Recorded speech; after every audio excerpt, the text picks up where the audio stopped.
നമസ്കാരം പ്രിയ Amrita T V പ്രേക്ഷകരെ, ന്യായവിധിയിലേക്ക് സ്വാഗതം. ഞാൻ അഡ്വക്കേറ്റ് രാജേഷ്, അമൃത ടി വിയുടെ കേരള ഹൈക്കോടതിയിലെ നിയമകാര്യ ലേഖകൻ. ദിലീപിനെ വെറുതെ വിട്ടു എന്ന കേസിൽ പുതിയൊരു വീഡിയോ സമൂഹ മാധ്യമങ്ങളിൽ പ്രചരിക്കുന്നത് കണ്ടു. രണ്ടാം പ്രതി മാർട്ടിൻ നേരിട്ട് ചിത്രീകരിപ്പിച്ച ഒരു വീഡിയോയാണ് പ്രചരിപ്പിക്കുന്നത്. പ്രിയപ്പെട്ട പ്രേക്ഷകരെ, ഈ ജഡ്ജ്മെൻറ്റ് പൂർണ്ണമായും വായിച്ചു നോക്കുമ്പോൾ വളരെ വ്യക്തമായിട്ട് മനസ്സിലാക്കുന്ന ഒരു കാര്യമുണ്ട്. മാർട്ടിൻ പറയുന്നത് മുഴുവൻ പച്ചക്കള്ളമാണ്.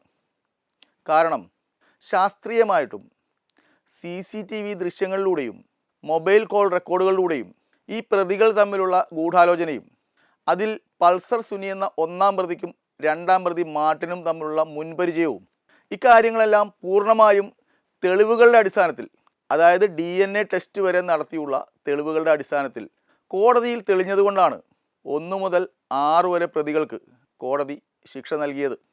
ഈ ശിക്ഷ നൽകുവാനുള്ള കാരണങ്ങളും തെളിവുകളും കോടതി ഉത്തരവിൽ വളരെ വ്യക്തമായി പറഞ്ഞിട്ടുണ്ട്. ഈ മാർട്ടിൻ പറയുന്നത് അങ്ങനെ ഒരു സംഭവമേ നടന്നിട്ടില്ല എന്നുള്ളതാണ്.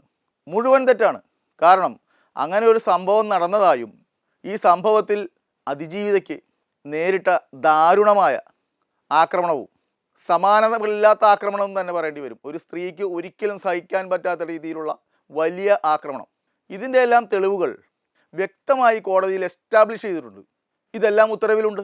അതുമാത്രമല്ല, ഈ ഒന്നാം പ്രതി ഈ സംഭവം നടക്കുന്നതിന് 2 ദിവസം മുൻപ് തന്നെ ഒരു ടെമ്പോ ട്രാവലർ വാഹനം MO-12 ആയിട്ട് ഇതിൽ പറഞ്ഞിട്ടുള്ള വാഹനം അത് കൈക്കലാക്കുകയും അതിൽ രൂപമാറ്റം വരുത്തുകയും ഡ്രൈവറുടെ ക്യാബിൻ പ്രത്യേകമായി തിരിക്കുകയും ഈ സംഭവ ദിവസം രണ്ടാം പ്രതി ഒഴിച്ചുള്ളവർ തമ്മനത്ത് ഒരുമിക്കുന്നതും ഗൂഢാലോചന നടത്തുന്നതും വാഹനത്തിൽ അഡ്ലക്സ് സെൻറ്റർ കറുകുറ്റിയിലേക്ക് പോകുന്നതും തിരിച്ചു വരുന്നതും മാർട്ടിൻ ഈ അതിജീവിതയുമായിട്ട് വരുന്ന XUV വാഹനത്തെ പിന്തുടരുന്നതും തുടർന്ന് ആ വാഹനത്തിൽ വെച്ച് ഒന്നാം പ്രതി അതിജീവിതയെ അതിക്രൂരമായി പീഡിപ്പിക്കുന്നതും അതിൻ്റെ ദൃശ്യങ്ങളും മറ്റ് ശാസ്ത്രീയമായ തെളിവുകളും ഇതെല്ലാം കോടതിയിൽ തെളിഞ്ഞു കഴിഞ്ഞു.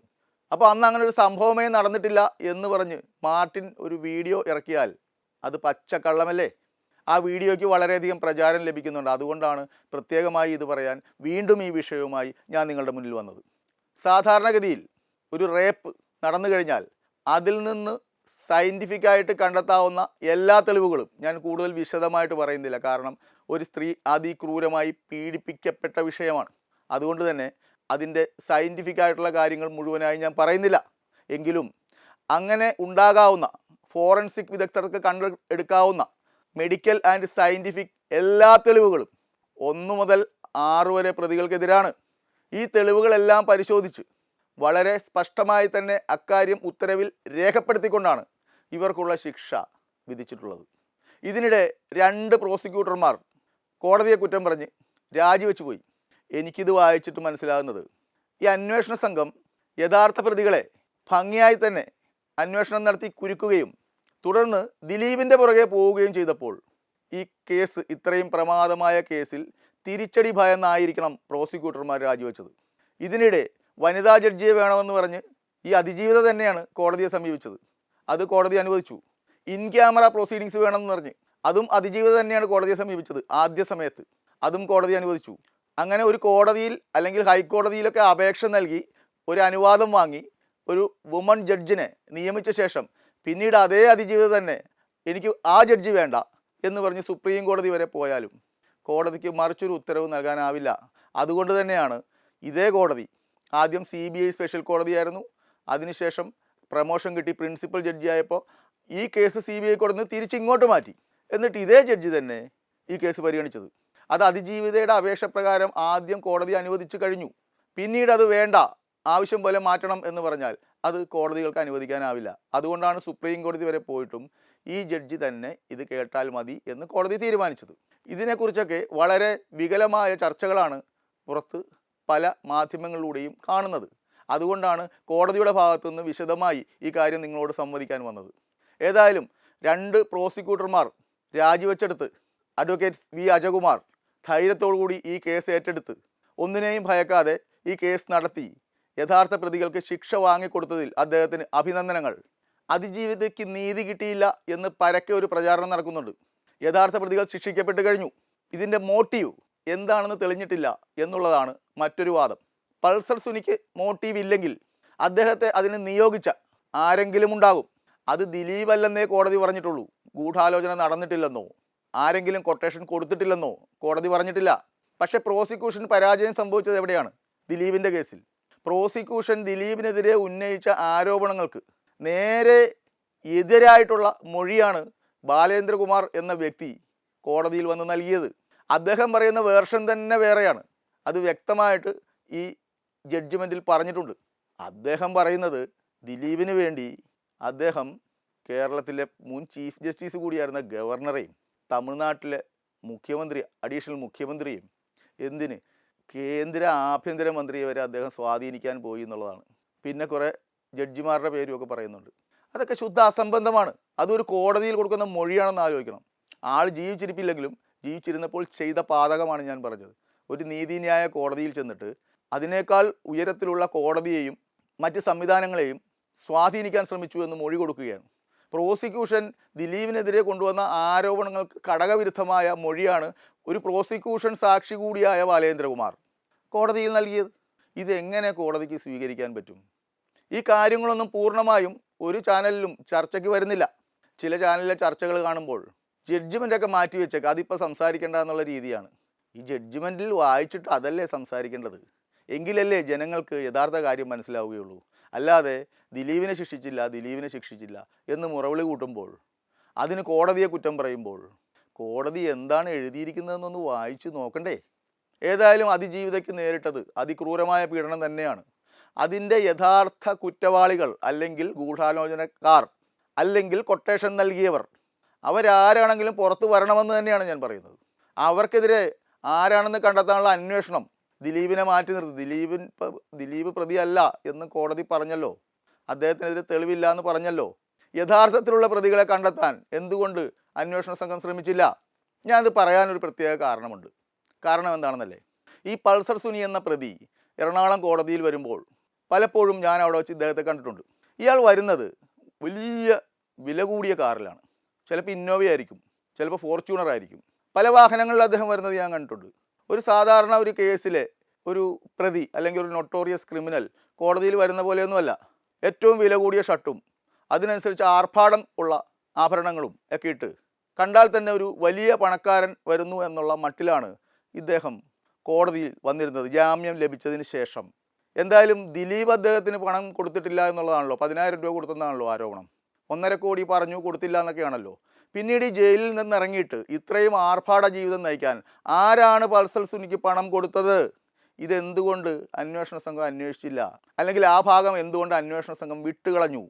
ഇതാണ് ഒരു അഭിഭാഷകൻ എന്ന നിലയിൽ ഈ ന്യായവിധി വായിച്ചപ്പോൾ എനിക്ക് തോന്നിയ സംശയം. ഏതായാലും ബഹുമാനപ്പെട്ട ഹൈക്കോടതി ഇത് പരിശോധിച്ച ശേഷം യഥാർത്ഥ കുറ്റവാളികളെ നിയമത്തിന് മുന്നിൽ കൊണ്ടുവരണം എന്ന് നിർദ്ദേശിക്കുമെന്നാണ് ഞാൻ കരുതുന്നത്. ഏതായാലും സർക്കാർ അപ്പീൽ നൽകുമല്ലോ. അതിജീവിതയ്ക്കും വേണമെങ്കിൽ 8ാം പ്രതിസ്ഥാനത്തുണ്ടായിരുന്ന ദിലീപിനും ഹൈക്കോടതിയെ സമീപിക്കാവുന്നതാണ്. ഇതിൽ യഥാർത്ഥ ഗൂഢാലോചനക്കാരെ അല്ലെങ്കിൽ പൾസർ സുനിയെ ഇതിന് നിയോഗിച്ച് പണം കൊടുത്ത യഥാർത്ഥ വ്യക്തികളെ പുറത്തു കൊണ്ടുവരണം, അന്വേഷിക്കണം, ഒരു തുടരന്വേഷണം ഇതിനാവശ്യമാണ് എന്ന് പറയാവുന്നതാണ്. കാരണം അതിനുള്ള കാര്യങ്ങളൊക്കെ ഈ ജഡ്ജ്മെൻറ്റിൽ തന്നെ ഉണ്ട്. ഗൂഢാലോചന നടന്നിട്ടുണ്ടാവാമെന്നും ഒരു കൊട്ടേഷൻ അതിനകത്ത് ഉണ്ടാവാമെന്നും കോടതി ഒരു നിഗമനത്തിലെത്തിയിട്ടുണ്ട്. കാരണം ഈ പൾസർ സുനിയുടെ മോട്ടീവ്, പൾസർ സുനി എന്തിന് ഈ ചിത്രീകരിച്ചു ചെയ്തു എന്നുള്ള കാര്യങ്ങളൊന്നും പുറത്തു വന്നിട്ടില്ല. ഏതായാലും യഥാർത്ഥത്തിലുള്ള പ്രതികളെ അന്വേഷിച്ച് കണ്ടുപിടിക്കണമെന്ന് തന്നെയാണ് ഒരു അഭിഭാഷകനെന്ന നിലയിൽ എനിക്ക് പറയുവാനുള്ളത്. ഈ ദിലീപിനെ കുറുക്കാനായി പലരും സാക്ഷി പറയുകയുണ്ടായി, മഞ്ജു വാര്യർ ഉൾപ്പെടെ. പക്ഷേ മഞ്ജു വാര്യരുടെ മൊഴികളിലുണ്ടായ വൈരുദ്ധ്യം എന്താണ്?